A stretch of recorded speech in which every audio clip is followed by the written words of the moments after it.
Chers amis, chers frères et sœurs, je vous salue dans le nom précieux de notre Seigneur et Sauveur Jésus-Christ de Nazareth.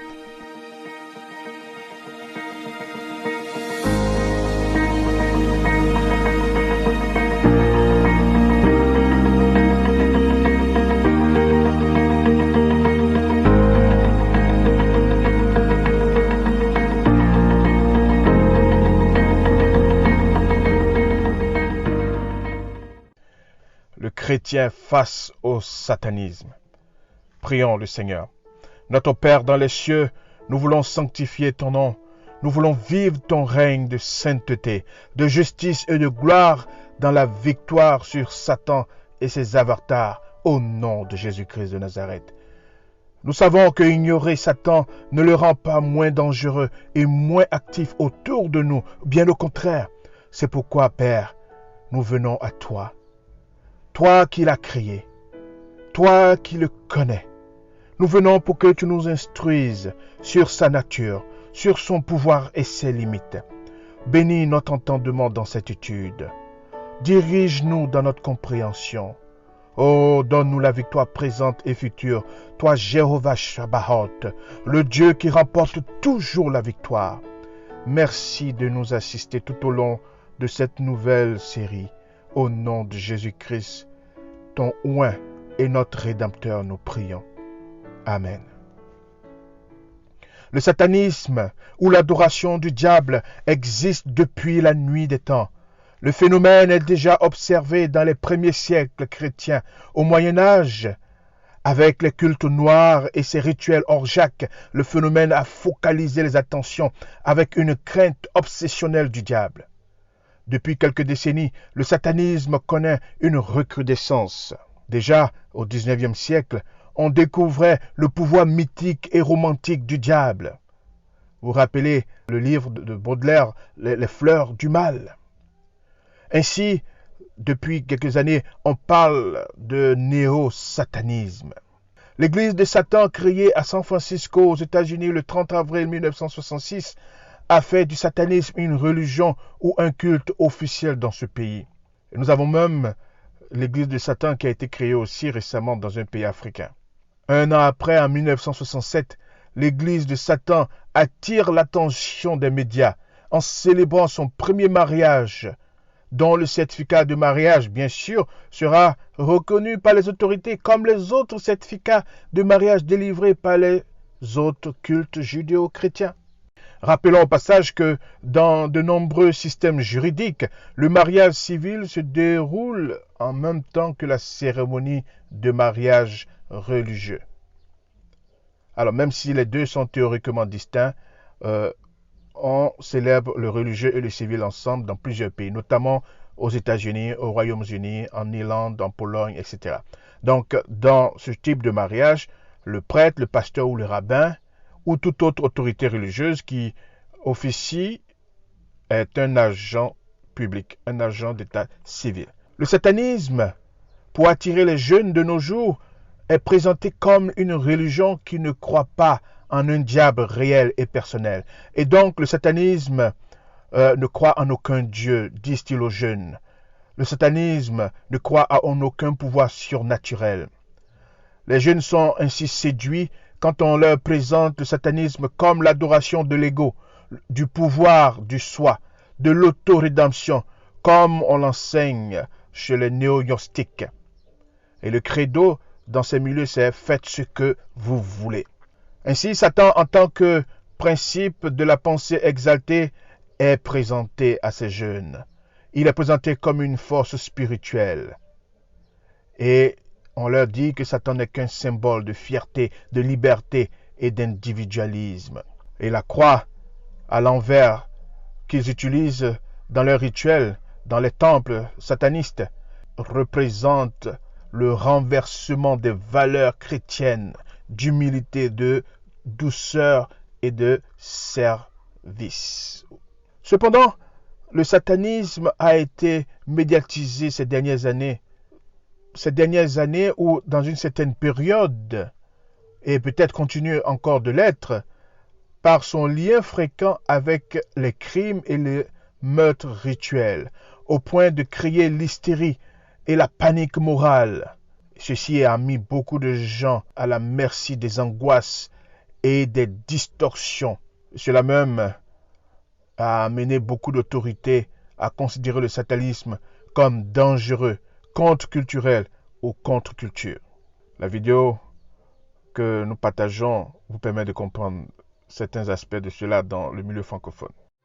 800 croix d'un cimetière arraché dans le Gers. Les sectes sataniques regroupent en France plusieurs milliers d'adeptes qui commencent sérieusement à inquiéter les services de police.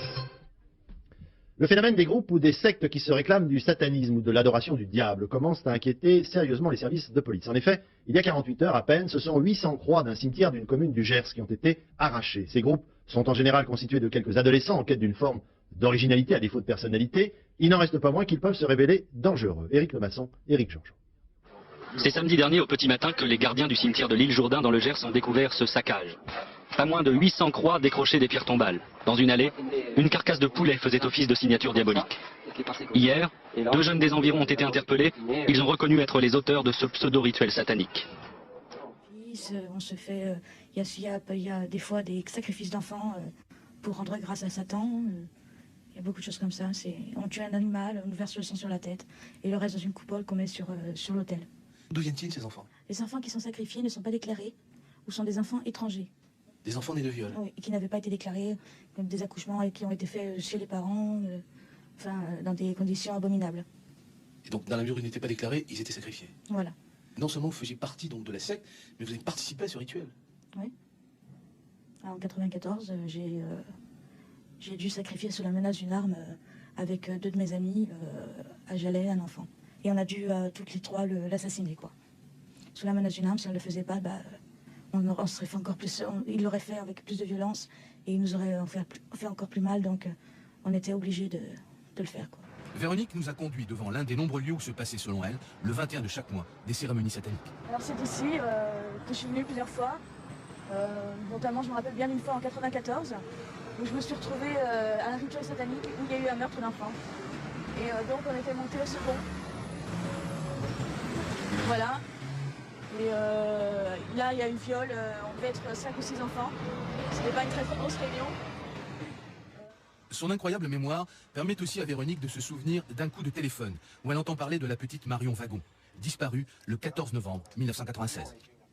C'est très dur, ça revient dans les cauchemars toutes les nuits.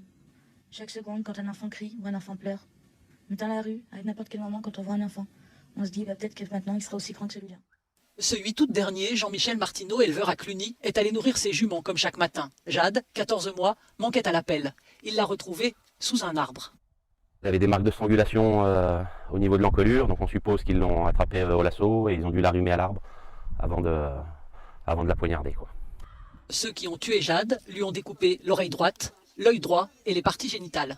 La multiplication des faits laisse penser qu'il n'y a pas qu'un seul criminel. Un portrait robot a été dressé par un éleveur qui a surpris des hommes attaquant ses poneys dans l'Yonne. Les enquêtes butent sur les motivations des dépeceurs de chevaux. Une piste est privilégiée, celle de la sorcellerie. On sacrifie l'animal en pensant que l'énergie de l'animal, sa puissance, on va la récupérer. Les organes génitaux, c'est plus pour un rituel de sexualité ou de fécondité. Le sang récupéré, l'œil, l'oreille droite, c'est en principe là pour des rituels d'invocation, d'envoûtement ou de transfert de puissance. L'affaire des chevaux mutilés n'est pas nouvelle. On a recensé quelques 2000 cas dans toute l'Europe depuis les années 80 et quelques cas cet été en Allemagne. À Cluny, pour Euronews, Laurence Alexandrovitch. Étang-sur-Arroux, une commune rurale au cœur de la Bourgogne. Ce soir-là, l'église est pleine à craquer pour un petit événement. 150 habitants du village sont venus écouter religieusement un prêtre. Pourtant, ce n'est pas une messe qui va être donnée, mais une conférence. Le thème, le danger du satanisme chez les jeunes. Nous constatons que les tendances religieuses dans le monde moderne actuel encouragent la remise en question et invitent au voyage spirituel et rituel dans les zones informelles du sacré que des religions institutionnelles ont marginalisé en tant que magie, superstition, sorcellerie, satanisme ou chamanisme. De ce fait, la croyance en l'exoterique est liée à une série de variables, le lieu, la causalité, le contenu, le contexte actuel de recherche du sens de la vie. Ainsi, les formes de sorcellerie en Europe et en Afrique s'influencent mutuellement en créant un nouvel environnement social. Dans toutes les grandes capitales occidentales, vous voyez depuis quelques années de plus en plus d'ouvertures de magasins ésotériques, avec des objets d'art divinatoires ou des fétiches d'origine européenne, africaine, sud-américaine et asiatique. Dans ces lieux, vous pouvez ressentir des influences spirituelles. Et si vous n'êtes pas averti, ces influences peuvent vous affecter négativement, souvent en passant juste devant ces magasins. Un de vos sens en contact avec ces lieux peuvent créer des liens durables. En 2014, dans l'État d'Oklahoma, la loi interdit dans les écoles publiques des États ou du gouvernement fédéral la circulation de livres religieux dans les salles de classe, quel que soit le culte, quelle que soit la religion. Parce que la loi stipule que l'école ne révèle d'aucune religion, alors les professeurs ne sont pas autorisés à distribuer du matériel religieux à leurs élèves. Vous pouvez le faire hors des prémices de l'école. Vous pouvez le faire à domicile, mais dans les locaux, dans les prémices d'un établissement public, c'est interdit. C'est ce que la loi dit. Mais une chrétienne zélée, enseignante au primaire, dans l'école Duncan, peut être convaincue des propos de Paul à Timothée, où Paul dit à Timothée, « Je t'en conjure devant Dieu et devant Jésus-Christ, qui doit juger les vivants et les morts, et au nom de son apparition et de son royaume, prêche la parole, insiste en toute occasion favorable ou non, reprend, censure, exhorte avec toute douceur et en instruisant. » Convaincue donc de ce texte qu'elle a malheureusement utilisé hors contexte, elle a distribué la Bible à ses élèves en classe. Et encore, c'était une classe primaire, alors qu'il est interdit de faire du prosélytisme. Cet acte a poussé un groupe sataniste à demander la distribution dans la même école de leurs livres destinés aux nouveaux pratiquants de l'Église satanique. Ceci disaient les satanistes dans un souci d'égalité et de liberté de culte. Et ils martelaient, nous sommes sur le même terrain de jeu. Si une chrétienne a distribué la Bible, nous aussi satanistes, nous devons distribuer notre Bible. Elle a enfreint à une loi d'État, une loi fédérale. Si elle est persécutée, elle dira qu'elle est persécutée à cause de sa foi. Non, frères et sœurs, son action a poussé les sataniques à plus de prise de parole. Et ils n'ont pas manqué de scandaliser et de susciter des réactions auprès de la majorité américaine chrétienne et auprès de la presse. Beaucoup de chrétiens sont venus pour soutenir la sœur. Ils ont fait des marches, brandi des pancartes, klaxonné si vous rejetez Satan. Blasphémer n'est pas synonyme de liberté de parole. Je rejette Satan. Dieu égale ciel, Satan égale enfer. Choisissez. Dieu toujours, Satan jamais. Satan est un éternel perdant. Satan, c'est le mal, et le mal n'a aucun droit. Si tu choisis Satan, tu es l'ennemi de Dieu. On ne se moque pas de Dieu. Autant de slogans. Depuis cet incident de cette institutrice chrétienne, l'Église satanique ne manque pas de stratégie pour diffuser ses idées, poussant certains à penser que toutes les littératures à caractère religieux devaient avoir le droit d'être diffusées dans les bonnes circonstances. Vous voyez, il y a eu tellement de pression de l'Église sataniste que certains leaders ont dit, écoutez, il faudrait qu'on soit équitable.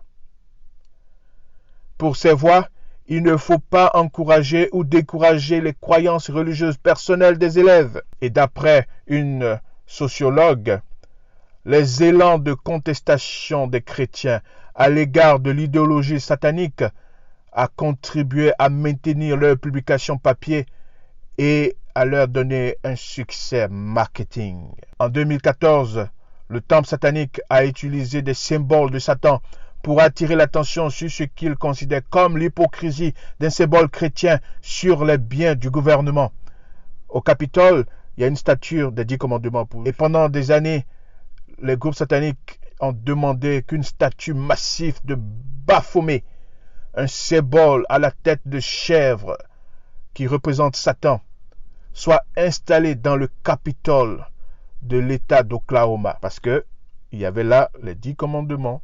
Ainsi, les satanistes ont réussi la même année à faire distribuer en Floride des ouvrages de coloriage pour enfants avec des cerbères et autres effigies de Baphomet. Et voilà ce qu'ils disaient dans leur publicité. Si vous avez été frustré par le manque de ressources éducatives pour les enfants du mal, votre jour est venu. Vous pouvez maintenant apprendre aux enfants à dire « Je vous salue, Satan ». Une décision de justice en Floride a décrété que des brochures religieuses de toutes sortes pouvaient être distribuées dans les salles de classe aux enfants. Les sataniques sont allés plus loin parce que en 2020, CNN a reporté que le temple satanique a annoncé d'aider les diplômés du lycée à poursuivre des études supérieures avec sa bourse de l'avocat du diable. Et ils ont reçu l'année passée 50 demandes quand CNN publiait son article. Cela vous choque en tant que chrétien? Oui, nous pouvons être choqués en tant que chrétiens par cette propagande du satanisme. Mais nous devons faire attention, frères et sœurs. Nous devons faire attention, chers amis, pour ne pas tomber dans le piège de Satan. Satan veut nous pousser, il veut vous pousser à haïr ces satanistes sur la base de vos valeurs chrétiennes. C'est un piège. En tant que chrétien, Jésus nous recommande d'aimer nos ennemis. Et Paul dit dans Éphésiens chapitre 6, verset 12, que nous n'avons pas à lutter contre la chair et le sang, ce que sont ces hommes et ces femmes satanistes. Notre combat, c'est contre les esprits méchants, c'est contre les principautés, c'est contre les princes de ce monde de ténèbres, et non contre des hommes, des femmes qui manifestent, qui vont dans un lieu de culte physique. Vous devez savoir que Satan, que nous chrétiens en général considérons comme un être ontologique, c'est-à-dire un être réel, avec une personnalité et des plans d'action subtils, bien que maléfiques en finalité, ne tente ses cibles que sur le terrain de faiblesse ou de besoin. Ainsi, après 40 jours de jeûne, Jésus-Christ, homme à 100%, a eu faim.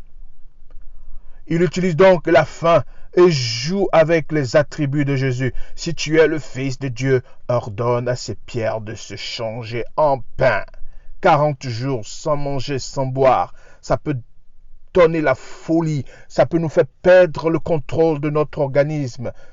Les 11 systèmes agonisent. Change ces pierres en pain. Quand il a échoué là, il est parti sur le terrain de la protection divine.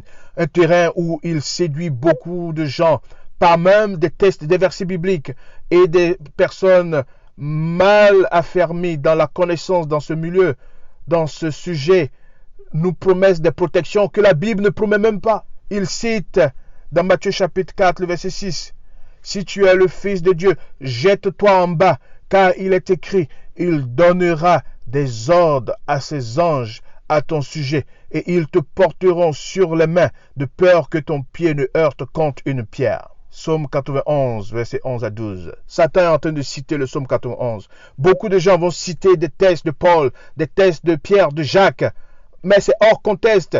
Ils promettent des protections que Dieu même ne promet pas. Nous verrons dans les parties prochaines ce que nous devons faire en tant que chrétiens face à la montée du satanisme, tout en restant aimants des individus qui ont choisi ce culte comme Jésus nous le demande. Nous rappelons, Titre 3, verset 1, nous dit, nous devons être soumis aux magistrats et aux autorités. Nous devons obéir, d'être prêts à toute bonne œuvre, de ne médire de personne, d'être pacifique, modéré, plein de douceur envers tous les hommes. L'objectif de Satan, chers parents, ne l'ignorons pas, c'est d'inciter nos enfants à la folie. Il déploie tous ses efforts pour les détourner du droit chemin, avec une détermination dont beaucoup n'ont pas idée. Ils visent à dominer leur esprit et à rendre nuls et non avenus les commandements de Dieu dans leur vie. Manuscrit 93 de 1909, page 1. Oui, que devons-nous faire face au satanisme? Nous traitons dans ce ministère régulièrement depuis des années, en Europe, en Amérique, en Asie et de plus en plus en Afrique, des jeunes chrétiens qui, à un moment, ont fait des pactes avec Satan. Ils ont sympathisé avec Satan. Je vois de plus en plus des jeunes chrétiens qui essaient la bague de popularité et de promesses de richesse et de gloire de bafoumer.